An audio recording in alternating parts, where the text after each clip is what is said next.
Kalisa rero ubwo buri yari bamara kugira ngo ndagushaka ngo tuvugane kuvuga no gutaruka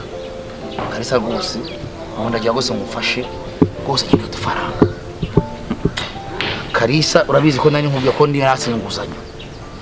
nagize gutya ndi kwiga kuri banki barambwira ngo nabashaka kuminguzanyo ngo nterekanye business ariko rya duka ryanjye riri vide pe ntago nabereka iduka rirangaye kuriya nyongeye amafaranga gose reka nkubaze Rawu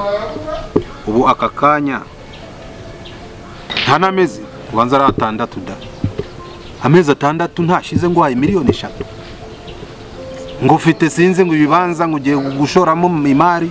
ese ubundi mubona amafaranga nyakura he ntago nyene gutera imbere nk'abandi amafaranga naguhaye mu mezi 6 ashize uyashize unuru kunyaka ndi aya wowe na petit frère rero aho mungeze ngiye kubigaho kabisa ntago nakomeza gutya ntuzo urifuza ngo ngufashe iki noneho nagufashe kaza mbabarira rwose ntago nyewe ko wamfashije ariko yabiza abantu iki baba bikopisha kwishyura bikaba ikibazo aya ntago nabivamo ntago nahora mbona amafaranga wenda wowe ndakumva rimwe na rimwe ntago meze nka murumuna wanjye ariko rero nawe naguye amafaranga miliyoni 3 bose ari umuntu utanga ideni inshuro ebyiri utarishyura n'irya mbere mbabarira rwose yampe nzayaguhera rimwe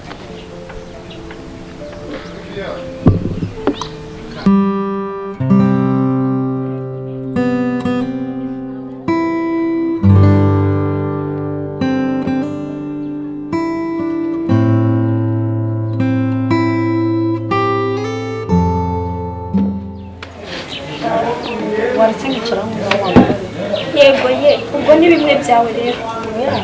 ariko nta kibazo kumva nta birenze ikibazo cy'iki cyo ko yazana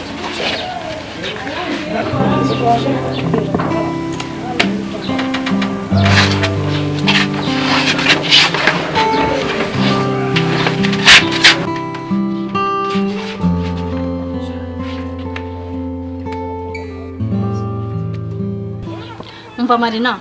uriya mutipe ninjye twakundanye imbere urandekera umugabo nangwa duserere umva soso sinjye wakubwiye ngo ube mubi iyo uza kuba mwiza mwari gukundana ubwiza bwanjye burigurishwa umva Marina basi iminota 3 gusa mbe nicaranye nawe ubundi mukureke ahubwo tugende iminota 3 sinayikwiye ahubwo tugende hatagira n'abamenya ibyo turimo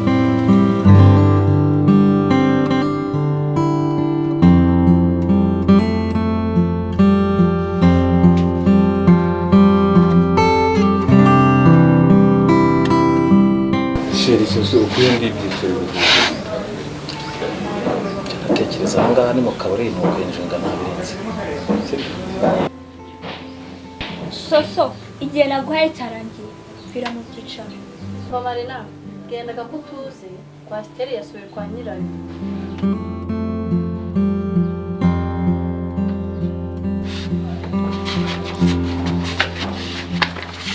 umugabo wanje Kandi shimwa rero ujye ukomeza kunyiyenza urwo rutwe rwacu uzarugabana umenye ko tugatanga n'ukinguko ntabwo muretse ariko se ubundi mwapfuye iki shi ubu ntabwo uzi ko ari wowe mukuru ntabwo uzi ko ugomba kujya wita kuri Keza ukita no kuri murumuna wawe uyu nguyu mwana wanjye rwose ko hari igihe ejo nshobora kugenda nkagusigira abana ntabwo uzi ko ari weho mukuru ugomba kuzajya wita kuri aba barumuna bawe bose sibyo mwana wawe sigo ni wowe ugomba kuzajya umanaginga ababene nyoko bose ukabamanaginga ukabashyira ku murongo kandi ukabitaho sibyo mwana wawe ndagukunda Keza nawe ugomba kumenya ko uri umukobwa urumva uyu musaza wawe ni mukuru arakuruta ntabwo ugomba kujya umusogoka ariko ni wowe byose oya rekera aho ngaho jya umenya ko uri umukobwa wubahe musaza wawe mukundana sibyo abana mujye mukundana sibyo shi bana banje rero hari utuntu nabateguriye twiza cyane ariko mutazongera kurwana sibyo shi mufore n'uduki nabifoye n'ibiswi buri gihe urazituzanira n'ibiswi ye ni bombo we n'iki mwatsinzwe ntago ntuba oya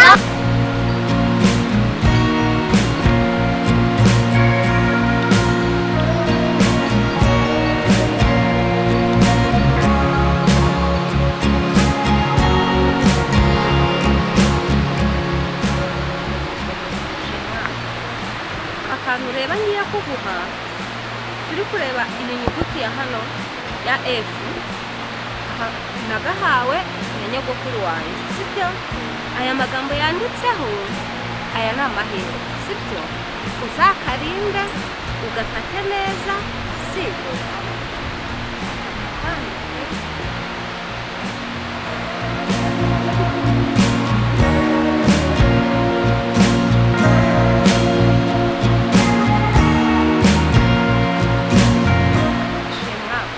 ako kantu muhaye uramenya utazakabura ni agakufe keza k'amahirwe sibyo utazakabura nako ni mwese umuntu uzakabura nta kintu nzongera kumuha oya ntabwo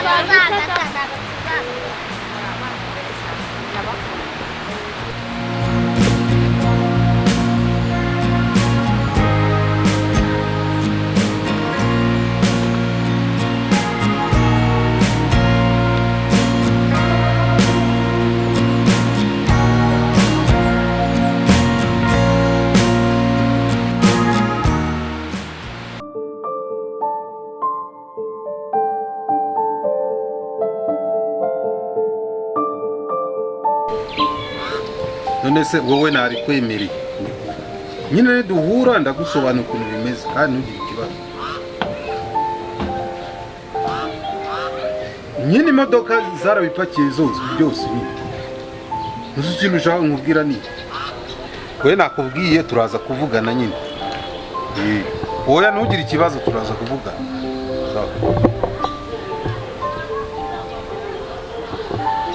bose salama se ubu ni sangati igihe naguhamagariye ngo uze tuvugane okay nta kindi rero nari nguhamagariye muri business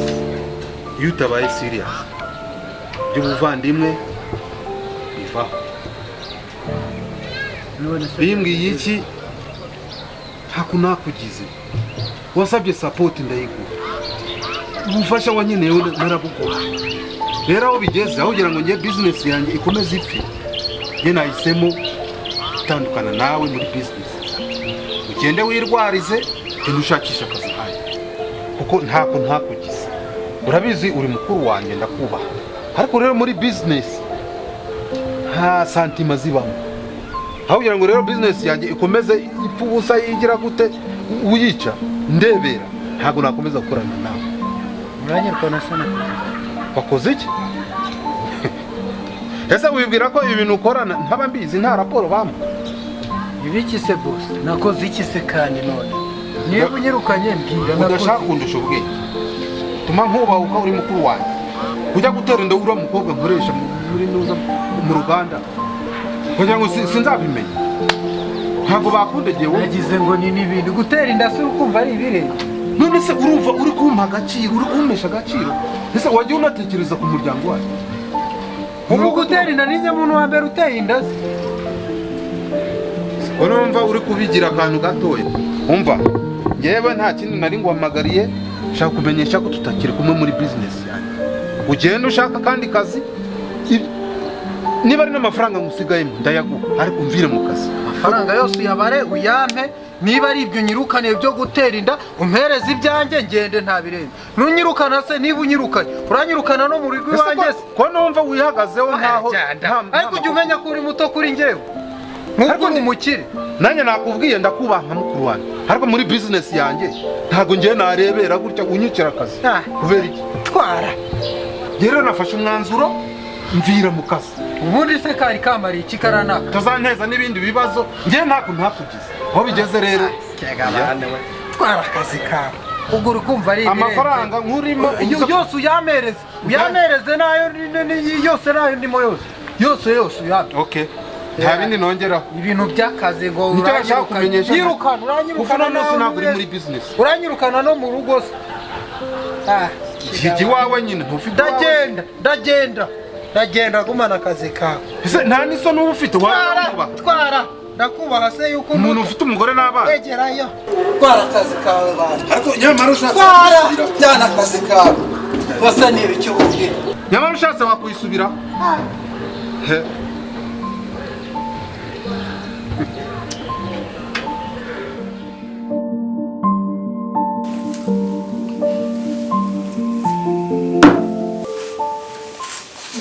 icyo nakubwiraga uriya mugabo amaze kunyerera pe asigaye atanga saa sita adatashye saa sita ni saa saba adatashye saa saba ni saa munani nabwo iyo ageze mu buriri aba ari kuri cati aba ari guhamagarana n'isonda yaze nijoro atitaye ko ndi kumwumva yagira ngo araryamye ni ukuryama muri saa sita ibyo hari ubwo ntekereza ko wenda hari ikindi kibazo cyari ubundi uyu mugabo numvishaga bavuga yuko uyu mugabo yanyweye inzoga wenda yumva anashaka umugore cyane bikabije ariko njyewe rero sinzi ukuntu ameze reka reka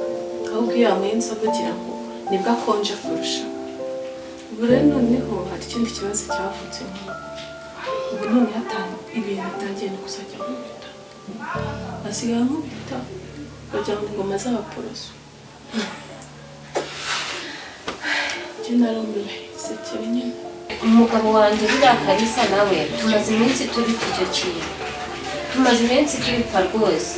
njyewe iyo ndebye umugabo wawe mbona wagira ngo afite ikibazo mu mutwe kubera ko ejo bundi umugabo wanjye amuzanye haragura mu ruganda yagiye se bigenze bite yagiye wa mukobwa wa gisekeriteri w'inda nuwo gusa se ahubwo ntabwo ari uwo gusa reba rwa ruganda yabanjeho rw'akawunga aho naho hari abakobwa bakoragayo bahoraga bashwana ijoro ryose bagahamagara umugabo wanjye Kalisa n'abanyerondo baje akajyayo akagenda akajya kubunga ariko nabwiye umugabo wanjye ko niyongera kugira n'igiceri iki kimwe cy'ijana nkabimenye nzarusohokamo uriya murumuna waze babana ariko urabizi mukara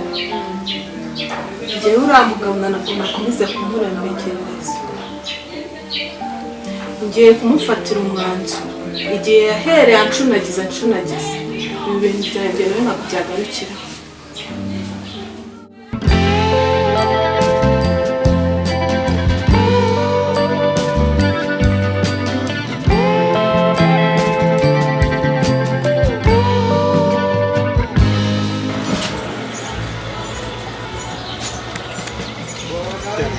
byawangegera barabimbwiye iki mubwira ndakomeza kuba musa n'ubwana mu bintu bya dira cyeye ibintu byenda bivamo kandi ntabwo mbivuyemo gasigara vuga ngo mbimenye ariko se ndakugurira amayoga uri kunywa ugashira muri urwo ruda rwawe warangiza ukambwira ngo urabivamo se gute ukavaho ntabwo kuri ibyo gucyura ngenda kubwiye uriya murumuna wa Kalisa tugomba kumfatira umwanzuro ntakuka kandi ukagabanya ubwana mu bintu Kalisa uriya murakubwira yuko ari igisambo uriya murumuna wawe atakurusha ubwenge yafashe so aramushuka aramwereka ukuntu uri ikiraro uri igiki imitungo yose ayimushyiraho arakujugunya ifaranga rw'uburungurungu arangiza ngo aragufasha nta kundi byagenda Kalisa tugomba kumwikiza byanga bikunda Kalisa ko ari jye namunaniye nirwa muri aya macupa no muri zindaya bivuze gutyo rero ubwira iseme cyane indaya singaraziye Kalisa kujya mu gicu ubwiraho Kalisa no kumwirenza se tu ukicara mu binaho ukabyigarurira bise kujya kunyana yinda nirenze muri umuntu wanjye ko akoresa koko uraso ko ari muri umuntu wanjye kumara ibyo bimaze uriya twariganye turakurana njye ntabwo kwagaho n'iryari ahandi bamwe kimbwe hasi buriya muntu ni igisambo genda muzi urumva ariko reka nkubwire ari jye nanjye njya mbitekereza nareba biriya bifaranga byose afite nareba ya makamyo yose afite bikarya ahantu ariko nakumva umugambi wo kukica ntareba ukuntu ari kirumuna cyane ntareba ukuntu kijya kinagiramo n'akantu rimwe na rimwe naho Ati ngo biraguye koko ubwo ugifite izo santima ku ifaranga n'ubu nawe utagitsikina ku mari atera imbere uraho ngaho amaherezo ye naya Kalisa ni ukumwirenza setu ese koko rawo cyangwa sharawuru nawe ujye ubuncuka Kalisa tumukureho cyangwa n'ibimwe byawe muri nabo nacu Kalisa se nitumwica ndasigarana iki ubundi se twamwica gute ubu urabona byanyura mu zihe nzira kugira ngo agakwica umuntu w'umukire biragoye Kalisa nubwo cyanyirukanye cyo gakubitwa n'inkuba ariko biragoye ariko pana bya bindi by'ubugegera bwawe tugomba kugabana nkatwara menshi wowe ugatwara make we mbwira ufite ifaranga cyangwa amafaranga ndayafite ariko nawe ugomba kuzana amafaranga tugakorana deal none se n'isi tuzagabana byose urabanza seriye muri ukuri ibyo by'ubwoba bwawe njyewe ndi tayari uri mu biki se harabonye guza nawe ariko we seriye muri gira misabije n'ingabo imbwiye iki cyari ibibazo ushobora kumva ntisha ko nuko azajya usetse urumva ari njye ntakeneye amafaranga se ahubwo abo bantu urampuza nabo bari tayari bo njye ndi tayari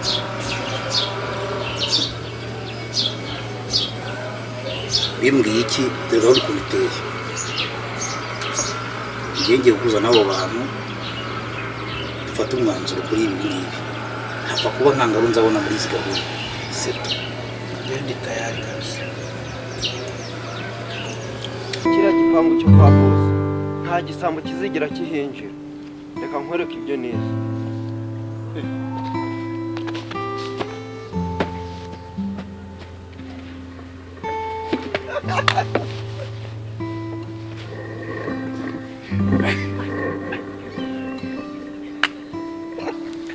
Nyakarundi koko rero aho wagiye zikakututsa mani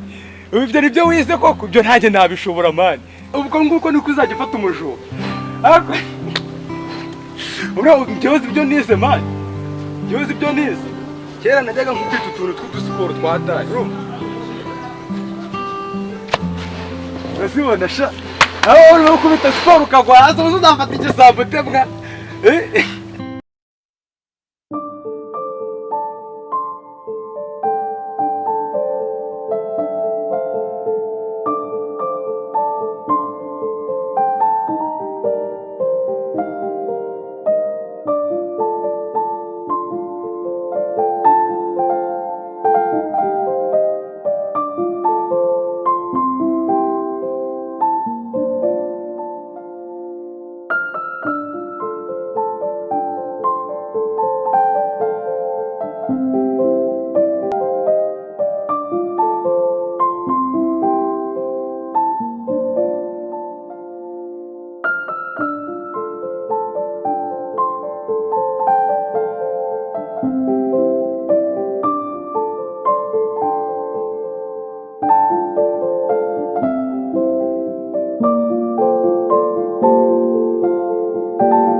Ntiriwe kuri tere nyine ntabwo najya muri ofisi ubu ngubu ntabwo najya muri ofisi uze ko